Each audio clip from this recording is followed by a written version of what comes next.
Salut, c'est Trado. Alors pour faire plaisir à un généreux donateur, voilà une vidéo de mise à jour pour Rentability Web Group, groupe belge.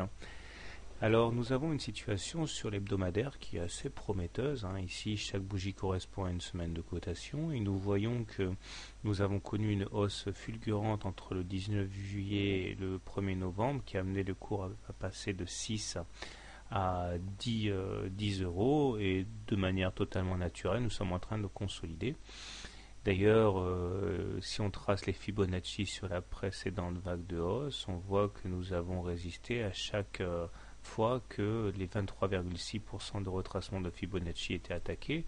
Ça s'est fait notamment le 6 décembre et puis également le 14 mars.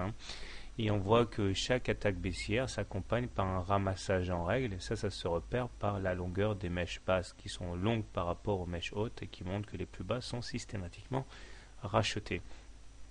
Fait intéressant, nous avons également une clôture aujourd'hui, cette semaine, qui se fait au-dessus de la M20, ce qui signifie que nous sommes donc en tendance haussière sur cette unité de temps. Alors, il faut également remarquer que le MACD demeure positif au-dessus de sa ligne de 0, donc on est plutôt bien orienté.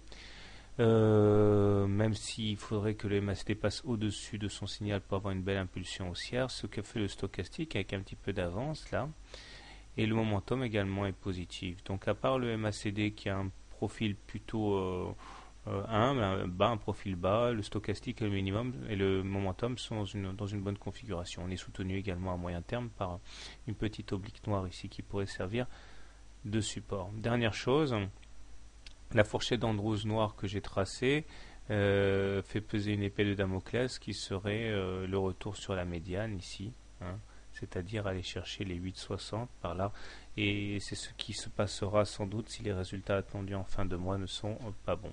Toujours est-il que si on s'en tient qu'à l'analyse graphique, on est au-dessus d'une M20 croissante, on est donc en tendance haussière dans une phase intermédiaire de consolidation. Maintenant, ceux qui s'intéressent au très court terme, en hebdo, en journalier, donc nous sommes également sur un moment charnière, puisque voilà le sorte de semi-canal noir dans lequel nous évoluons.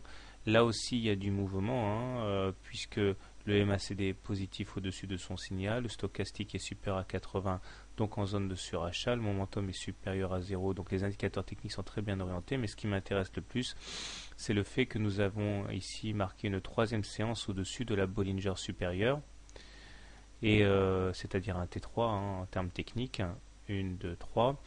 Et bien qu'il y ait une attaque baissière, on a rebondi assez violemment pour clôturer effectivement au-dessus de la Bollinger supérieure une fois de plus. Et comme cette sortie hors des Bollinger se fait dans des bonnes conditions, à savoir qu'une Bollinger supérieure et une Bollinger inférieure qui divergent, eh bien nous sommes dans une période où la porte est ouverte à des accélérations de volatilité qui pourraient donc amener les cours à aller tester donc le haut là du pseudo-canal noir, c'est-à-dire vers les 10,47. Alors soit il y a un ramassage en règle parce que les résultats attendus seront bons, soit on monte un petit peu dans le vide, mais en tout cas il est clair qu'il y a un intérêt acheteur, puisque nous avons donc 3 bougies au-dessus de la Bollinger supérieure. Voilà, donc pour faire simple, tendance hebdomadaire plutôt haussière, tendance journalière haussière, donc a priori c'est pas mal tout ça. Bonne journée, bon trade et à bientôt.